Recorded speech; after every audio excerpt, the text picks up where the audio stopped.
কামনা করছি।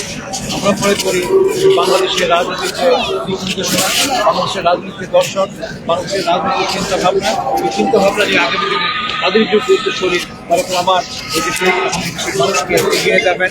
আগামী দিনে আমরা সেই প্রত্যাশা করি এবং আমরা মনে করি বাংলাদেশ আজ এক অন্ধকারাচ্ছন্ন অবস্থায় এসে গেছে। এমন এক সময় আমরা এখানে এসেছি যখন বাংলাদেশ একটা নতুন এক দিগন্তের দিকে যাচ্ছে। সেই দিগন্তটা কি? আগামী সাধারণ নির্বাচন, একটা গণতান্ত্রিক অভিযাত্রা চলছে বাংলাদেশে। এই অভিযাত্রায় আমাদেরকে নিয়ে যেতে হবে। আজকে বেগম খালেদা জিয়ার এই যে শোক, এই শোককে শক্তিতে পরিণত করতে হবে আমাদেরকে।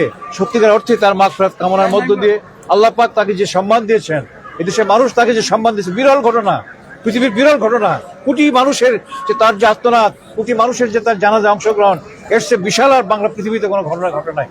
পৃথিবীর একটা বিস্ময় আজকে আমাদের বেগম খালেদা জিয়া।